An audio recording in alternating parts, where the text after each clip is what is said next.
Hello again, everyone. In this lecture, I want to talk about two main things. The first one is to take a little bit of a deeper look at drama as a performance art and how our reading drama, reading plays with an understanding of performance can enrich and deepen our experience of a play and also help us to be even more attentive to the details of a text that's in front of us. And then second of all, to apply just a little bit of that to some insights into Acts 3 through 5 of Othello, this in many ways monumental tragedy by Shakespeare.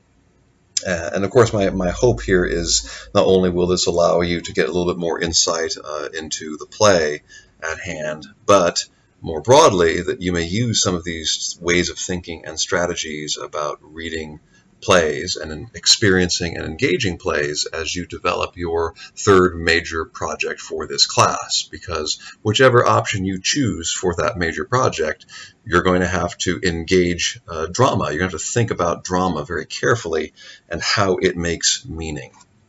So with that in mind, let's look at dramatic literature, because it's an interesting term, right? Dramatic literature. It's got drama and literature in it. And this is a literature class, so of course we should be thinking about the literary aspect of this. So let's keep in mind that drama, playwriting, right, is literature. That means it is still at some level fictive writing that draws attention to itself as something made. So keep in mind our previous definitions of literature in this class.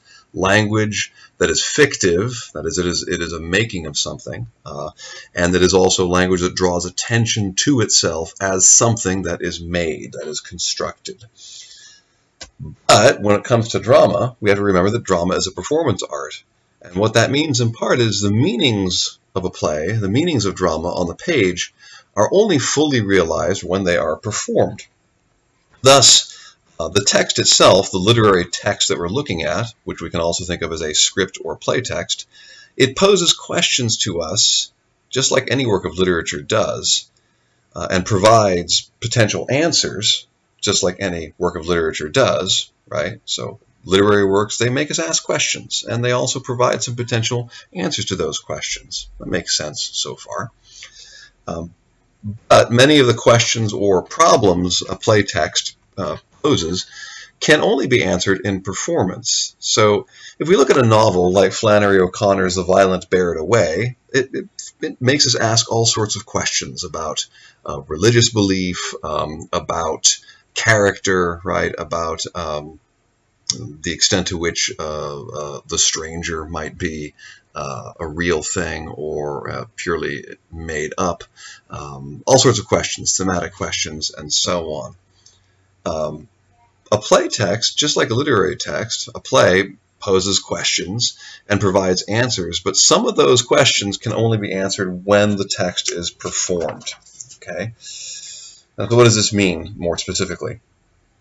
A play text, a script, a drama, and I'm going to use the word play text whenever I refer to the written words of a play, just for shorthand, okay? So a play text can open up worlds of potential meanings, and performance can enable or realize, make real, a range of different meanings, and different performance choices in a play also enable different meanings, okay? So when you are performing a play, when you are putting a play on, which is what a play wants to be, it wants to be a performance, different performance choices can create different potential meanings from the same drama, from the same play text. We need to be aware of something here, right? Drama should make us, this notion of performance enabling or helping us to realize a range of different meanings doesn't mean that a play means whatever we want it to mean, okay? This is one of my hobby horses that I ride, right? Range of interpretation does not mean interpretation can mean whatever you want it to mean. So in that spirit, I want to say that the performance of a play should make us even more keenly aware of what the text says and does not say. Let me say that again. Performance, the idea of a drama, a play being performed, should make us more aware of what a text says and does not say, not less aware of it. As you'll see, when we perform a text, we can take all sorts of liberties with it, and actors and directors quite often do. But that only happens in the spirit of being keenly aware of what the text actually says. what's on the page. Only then can we actually adapt it intelligently. This means that performance questions, which I'm going to call performance problems, they make us have to decide how and what a play text means. And let me talk a little bit about that here, what a performance problem is. So what is a performance problem and why should I care? You should be asking yourself this. What is a performance problem and why should I care? So here it is. A performance problem is any question an actor, director, performer, or designer of a production they have to answer in order to perform the play. And I'll give some examples here shortly. That means that performance problems are posed by the play text itself. So we want to perform a play, we have a copy of the play. Performance problems are all the questions we have to answer when we perform this thing, ranging from what kind of set you make and what kind of props you use to how actors deliver their lines and so on. Now you should care about this because performance problems are interpretive problems. Whenever we make a decision about how to perform something, we are in fact interpreting a text. We are trying to make meaning out of it and claiming a certain meaning for it. That also means that performing a play, is a way to develop an interpretation of a text. And as a matter of fact, any production of a play, any performance of a play, is at some level an interpretation of that play. And finally, that you should care because performance problems force us to respect the text itself. That is, even as we recognize that performances will adapt, edit, and otherwise treat the text, that should be text, the text flexibly, performance problems force us back to what the text says. We have to care very much about what the text says in order to recognize what the performance problems are and thus to answer those performance problems and solve them in performance. Let's just take a look at a couple of examples, right? Some of these are just sort of, I want to just demonstrate to you how carefully we ought to be reading a play just to understand what's there. Let's look at this first one, and here's a question for you. Where are scenes like 4-2 and 4-3 set in Othello? Now I invite you to pause this lecture for a second, maybe go look at where they're set, okay, at the beginning of each of those scenes. All right, so if we look at 4-2, it seems to be set in Desdemona's, I guess, her chamber, a private room, an intimate room. For instance, Othello comes in and is very bitterly ironic with Emilia, basically calling Emilia a madam or a female pimp, right, who needs to guard the door so, he can have some time with Desdemona, who apparently Othello thinks of now as a whore by this point. So it seems to be a private chamber. But by the end of this scene, if you look, we have only Iago and Rodrigo. They have both entered this space at different points, and now they're in this space. So what do we do with that in a performance? I'm not sure, but a performance has to answer that question. How do we set this so that we convincingly have this intimate space where Othello questions Desdemona intensely and insultingly, but then ends up kind of becoming a space where Iago and Rodrigo are both having this lengthy conversation. Part of this is just an artifact of Shakespeare's stage where there really weren't any sets, and so scenes were pretty fluid. But today we have to think about how would you perform this? How would you set this in a way that makes sense? I suppose you could have a scene where Iago and Rodrigo do end up in what was Desdemona's private chamber, which creates a sort of weirdness and intimacy that is a little bit different than if it were set, say, in a sitting room or something. What about 4-3? That begins expressly in the citadel. I guess that's that broad term for the fortress that they are living in right now. So we notice that the scene opens with Othello, Lodovico, Desdemona, Emilia, and attendants. That's all those people who are in that scene. But by line 20, Desdemona is undressing for bed. And there's nothing in the play text that marks a change in scene, right? So somehow we have to figure out how do we set this up so that it seems like a public space at the beginning, but then very quickly turns into a place where Desdemona would be undressing with Emilia, right, as her servant, as her waiting lady, undressing for bed. So we'd have to figure that out. And again, figuring that out could create certain types of meaning, right? Certain kinds of meaning, including maybe there's some sort of commentary here on Othello, Lodovico, and sort of officials, male officials, being physically close to Desdemona's private space or something like that. But let's look at a couple more, even more interesting ones. At the beginning of 4-1, who enters first? And if you go look at it for a second, pause and go look at it, and then we'll come back to it. Who enters first? Well, in our edition, which is based on one particular version of the play that was published just after Shakespeare's death, it looks like this. This is actually visually what it looks like. I just took it out of a digital copy. Enter Othello and Iago. And you have that probably in your edition, as I do in mine. That's pretty common, Othello and Iago. We should note, though, the stage directions sometimes indicate to us the order in which people enter. Then that could be important. So in this version, Othello might enter first, and Iago is behind him. And Iago would then be pursuing Othello and kind of continuing his plot. Will you think so? Think so, Iago? What, to kiss in private? An unauthorized kiss? So you have Othello moving into this room and Iago following him, pursuing his line of questioning. So physically Othello comes in, then Iago is behind him. Okay, so far so good. In the quarto version of the play, which was published within a year of this other version, the folio version, here's what the direction looks like. And again, this is taken right from the digital copy I have at my disposal. Notice the difference. Enter Iago and Othello. Now, at first you might think, well, that doesn't make any difference.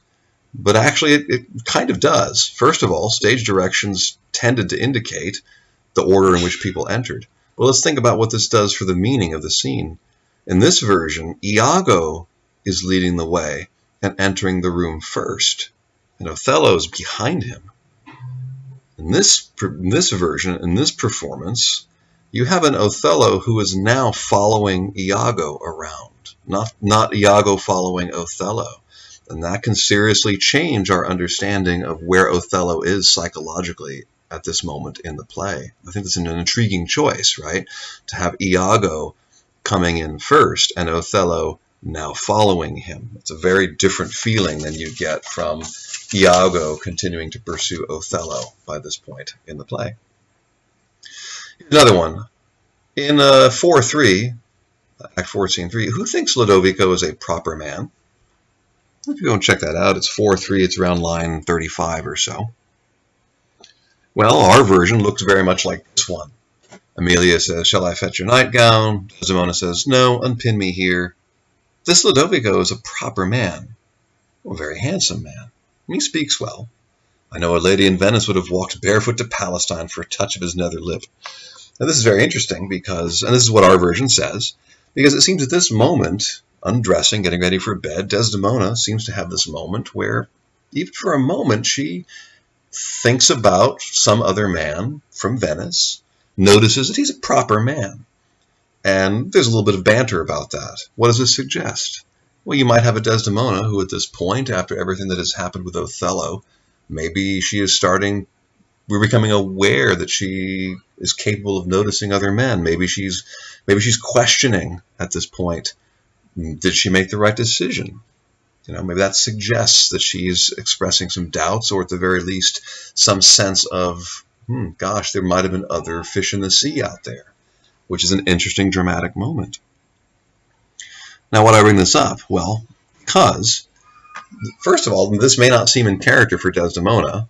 Certainly critics have thought this line doesn't seem appropriate to Desdemona's character. We also know from study of Shakespeare's texts that occasionally in those texts, the speech prefixes, that's the tags here, sometimes they get misplaced. So it's fairly common to see in plays of the period, speech tags get misprinted and you get the wrong person saying lines. And we know that because of comparing early modern copies to each other. So it's possible you have a speech tag that got flubbed here, and maybe it shouldn't have been Desdemona's line. And in fact, some modern editions, I have one right here on my desk, actually do write this as here. Desdemona, no, unpin me here. And then Emilia says, this Lodovico is a proper man, a very handsome man. And as Desdemona says, he speaks well, and so on. What changes here? Well, if Emilia says this line, then we have not a Desdemona who over here might have been reflecting on her previous marriage options, and maybe lamenting possibly the loss of these other options. But here you might have an Emilia who's a little more forcefully trying to, I don't know, test Desdemona, or nudge her into seeing that there might have been other men available to her. Or maybe it's just Emilia being, I don't know, a little catty, right, or a little interested in other men, and nudging the conversation into a kind of woman-to-woman conversation about men. But see, that slight change can really significantly change our understanding of character at this moment. Okay, I'm going to sort of skip this little bit about where the handkerchief comes from, because I think it may be just a little bit too much right now, but it's along the same lines of performance problems. But now let's take a quick look at some interpretive questions and a few more performance problems. And what I'd like to do now is just look at Othello as a character, and ask a couple of major questions about Othello, and then demonstrate how we might start interpreting those questions just using the play text itself. And then I would like to move out to some of those performance problems and just sort of talk through the various ways in which this remarkable play text can be interpreted in various ways depending on the ways that things are performed. Okay, so let's just look at some basic questions about Othello. And again, there are lots of questions we could ask. I only want to focus on this because it keeps our attention on Othello, and it keeps us thinking about the tragic hero, and it just demonstrates the way in which when we interpret drama, we want to look both at what the text gives us, because that is fundamentally the blueprint for the play. That is what we have to pay attention to. But then also look at how performance might change these things a bit, or modify them. Okay. So why does Othello believe Iago so readily? This is an important question. It's a textual question, right? What does the text tell us about why Othello believes Iago so readily? And by the way, it is a performance question too, which I'll talk about briefly. But let's just look at some of the ways we might look at this question textually first. First of all, Iago preys upon Othello's insecurities, right? We have to see that is a constant source of ammunition for Iago. So, for example, in 3:3, Iago, he says to Othello that, hey, he knows Venetian women well, and they're sneaky, right? That's at 3:3, line 215 or so, and you can go ahead and look that up. I encourage you to do so. They're sneaky. They do things that, in the dark and in secret that you don't even realize they're doing. He also reminds Othello, almost directly on the heels of that comment, of her father's warning back at 1:3. Remember, Brabantio says to Othello, she deceived her father in marrying thee, and she may deceive you also. Iago provokes Othello to notice things like Cassio's presence with Desdemona at the outset of this long scene, 3:3, which is sometimes called the temptation scene. He sort of front loads Othello to notice things that are, of course, purely circumstantial, but he helps Othello see these things with a predetermined conclusion already in mind. He provokes Othello into thinking Iago knows more than he does. There's another typo on my part. He provokes Othello into thinking Iago knows more than he does. Iago is very good at sort of throwing a little bait out there and then having Othello follow up on it. Almost to the point where Othello gets led along by Iago, right? Makes Othello doubt Desdemona first, and then makes Othello susceptible to proofs. And that's an interesting point I'll return to at the end. This idea that one of the ways that the drama unfolds, the way that Othello gets snared by Iago, is that Othello already believes something, and then he sees things as proof.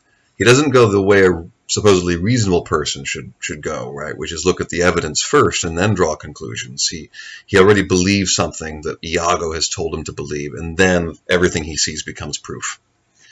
And what are the proofs? Well, I guess one proof is Iago's so-called testimony that Cassio dreams about Desdemona, moans about her in his sleep. That's Iago's testimony. And then, of course, the proof par excellence, which is the handkerchief, the ocular proof.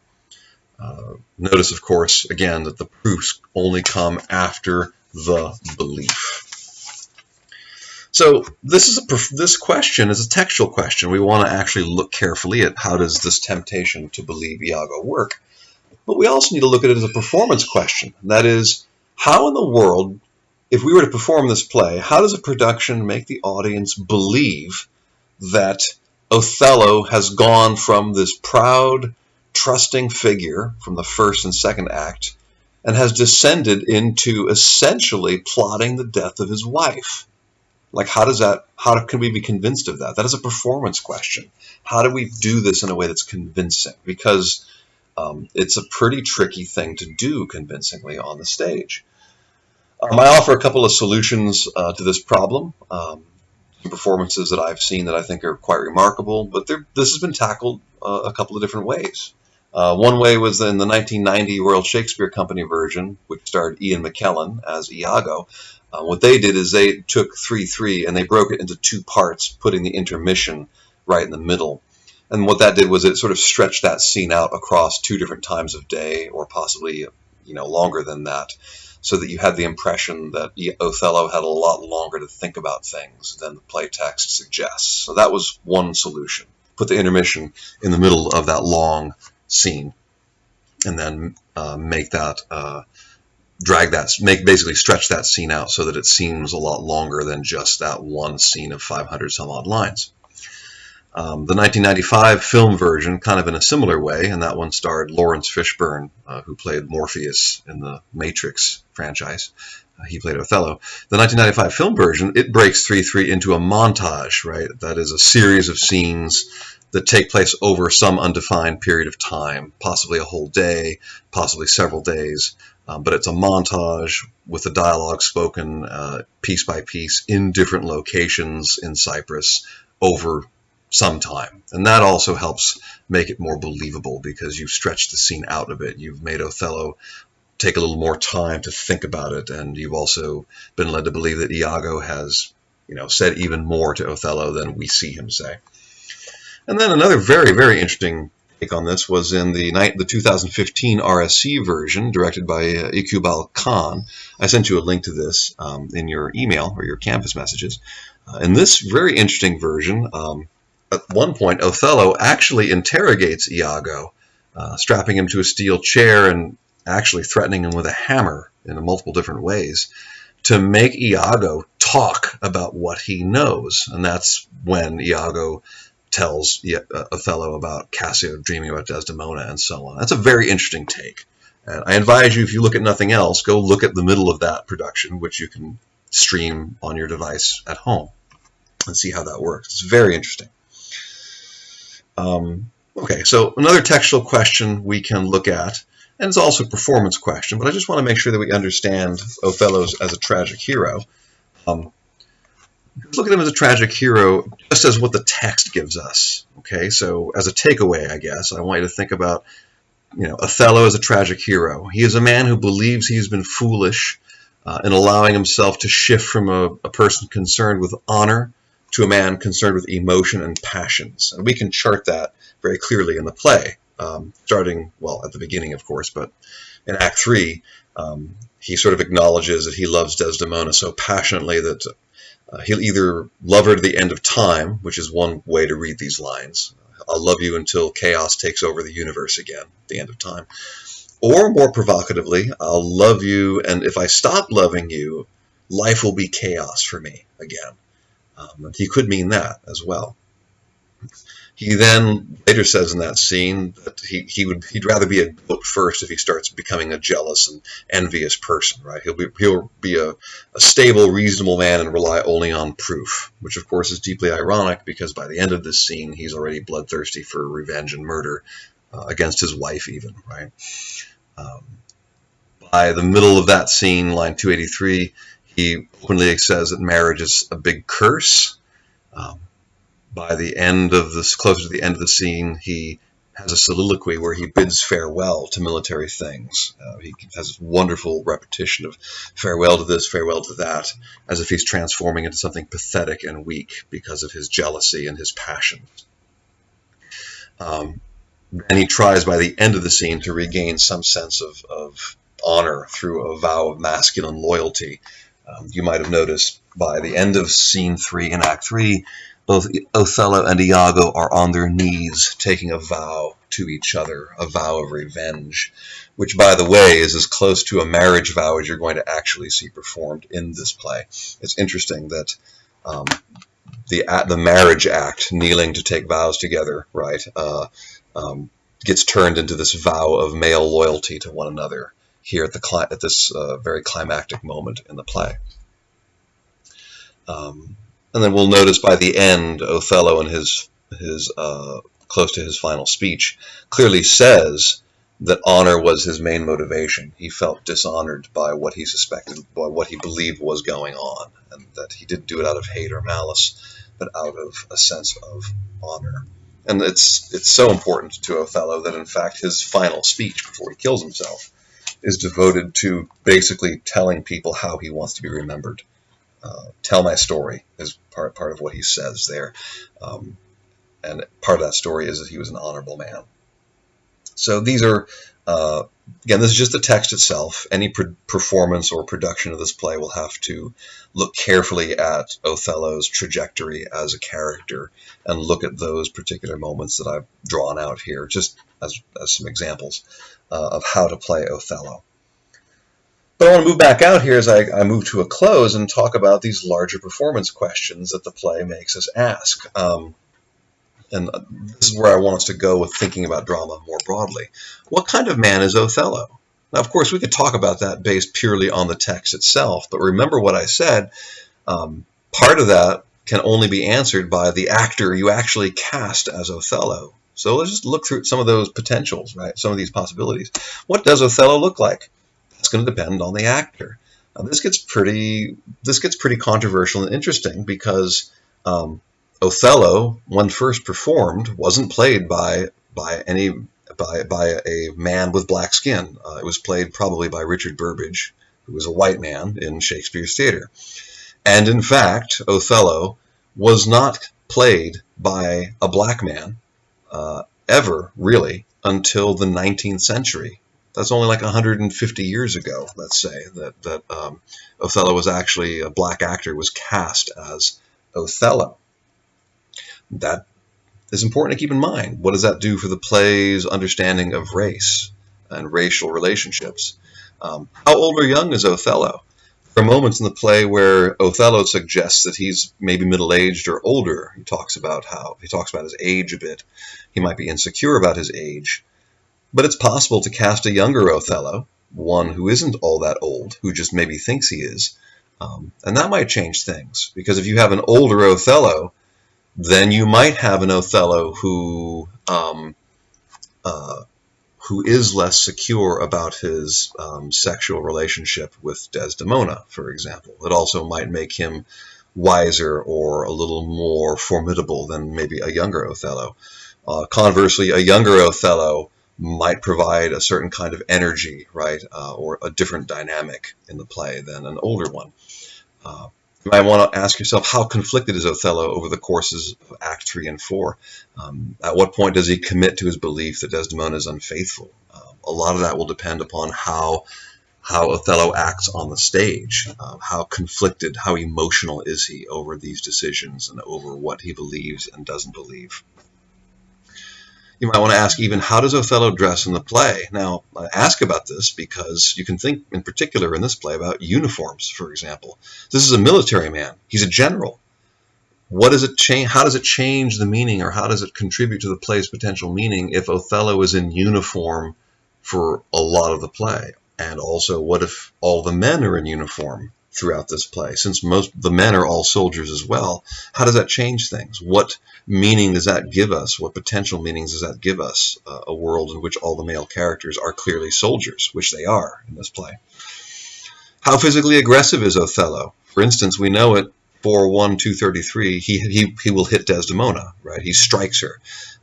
We know that because not only the stage directions give it to us, but the actors, the other characters are flabbergasted by the fact that Othello has hit his wife and hit her this way. So how physically aggressive is Othello as a character? How does that actor play Othello? So, like, when Othello strikes Desdemona at that point, how much of a shock will it be to us based on what we think of Othello? by this point. That matters. That's about casting. That's about character. One question that all this might force us to ask is, is the play racist? There are some people, I think clearly the play is composed in the early 17th century. It is very clear that there is racial prejudice going throughout this play. I mentioned that in my last lecture. Othello is an outsider on a couple of different counts. Is this play inherently racist? Can you perform this play today without having to grapple with racism, right? And of course, my personal answer to that is no, you can't. You can't perform Othello without having to engage questions of race, especially in an American context, right? We want to ask that broader question: how does this play speak to racism and broader issues of race or skin color? Because we have a story here, a play about a man of color out of his element. How do we do this, and to what extent can we move beyond or at least engage the racism the play presents to us? Think similarly about Desdemona, right? Why does she marry Othello? What is she? How young or old is she? What does she look like? That's important. She might seem very young, and we could have a very young Desdemona, or maybe not so young. Maybe she's a little bit older, right? Marriageable, of course, but she doesn't have to be like 16, although presumably she could be as young as that in the culture. But how young or old is she? That matters, who you cast as Desdemona. How assertive is she, and how naive? You can have a Desdemona that is quite assertive. She holds her own. She's got some wisdom. She's not intimidated by Othello. You could have a Desdemona that could also be quite naive, quite childlike in some ways. The play text does allow us that possibility. That would make us ask, to what extent is Desdemona an equal to Othello? Does she hold her own with him? So that set of questions, right? A specific question about this, and again, just to demonstrate how specific performance problems can get. How much does Desdemona struggle or fight against Othello at the very end? You can have a Desdemona that sort of lies there and offers herself as a sacrifice. I've seen those sorts of Desdemonas in performances. You can have a Desdemona that struggles and fights against him and tries to run away from him, or even fights back, right? That's a different Desdemona than one that just acquiesces. I'm not sure that it's not necessarily a right or wrong about this, but it is a question of what kinds of meaning do we get depending on the Desdemona that we cast and how she acts. And then that might also make us ask questions like, how does Desdemona come off in moments like 3-3, for example, where she insists that Othello listen to Cassio in that kind of very intense moment. Desdemona really pushes Othello to give a time. When will you talk to Cassio? Will it be today? Will it be tonight? Will it be tomorrow? But don't let it exceed 3 days. And of course, at that moment, we as an audience might be kind of extremely nervous because we understand that Othello might be prone to see this as evidence of her unfaithfulness. And you can have a Desdemona that maybe is quite irritating at this time. Maybe she is a little more naive than we want to think of her, right? Or maybe we see her as terribly assertive, that she's not afraid to push Othello when something matters to her. Again, that's a performance problem, performance question. And, maybe how suspicious should Othello be of Desdemona anyway? If you have a Desdemona that is more mature and maybe more explicitly sexualized, maybe there's a way in which Othello isn't completely inventing his jealousy wholesale. Not necessarily that you'd have a Desdemona that is being unfaithful to him, but simply one that might be a little bit more naturally suspect by Othello, for instance. And of course, we can ask, what kind of woman is Amelia? Same sorts of questions. But we want to even ask about her. Why does she filch the handkerchief for Iago? She says that she does nothing but to serve her husband's fantasy, which is sort of weird and icky. But she does do it, right? Not only that, but she steals a handkerchief, gives it to Iago, and she never says a word about the handkerchief to Desdemona or Othello or anybody until it's too late. And that's a question that lingers, and we might have to answer in performance in some way to deal with the performance, right? Why does we have an Amelia that never says anything about the handkerchief? But she's also an Amelia that seems to bond with Desdemona in 4-3. An Amelia that is savvy and world-wise. If you doubt that, look at her speech in 4:3, where she talks about, I do think it is their husband's fault if wives do fall, and she speaks at length about the sins that men commit, and that if women commit these sins, it's probably because they are simply imitating the evil that men do. Okay. Amelia is a moving and strong character in 5:2. She'll shout the truth to the rooftops, even at the cost of her life. And we might also note that this powerful line in scene 2 of Act 5, "Thou hast not half that power to do me harm as I have to be hurt," is a powerful line because it may also suggest Amelia might be a woman used to being hurt, maybe by her husband, for example. It's a harrowing line expressing her toughness, right, in the face of Othello's murderous behavior in this scene. So again, performance questions, just to think about when we talk about character in a play, we have to also think about who do you cast? What kind of actor or actress do you have in that part? And how do they perform that part to develop meaning from the play text? Some final thoughts and takeaways. Just remember those motifs to keep in mind in this play. There's that martial world of violence in the play, which is kind of opposed to the domestic world of relationships. One in which Othello might not be all that at home and comfortable in relationships over here, although he was in the martial world of soldiership and violence. There's a male world of brotherly codes on the one hand in this play, with a male-female world of erotic love. There's also a female world dramatized by Emilia and Desdemona in 4:3. We might think about the influence and importance of honor culture in this play, and what honor culture is like, and how it might motivate the kinds of acts of violence and revenge that Othello perpetrates. We have that conflict of an outsider, in this case a racial outsider, trying to become an insider, perhaps maybe only remaining uncomfortably on the margins and never really being an insider. The play is also concerned with this motif of reason and judgment, or sometimes called government, on the one hand, and the fear of loss of control of the passions on the other hand, emotion running rampant, which is certainly what Othello seems to fall prey to, right? He ends up over here losing control of himself and being blinded to his reason and judgment. The play is concerned with a thematic exploration of faith and belief as well as proof, making us ask questions about what it means to have faith in a person and what it means to prove something.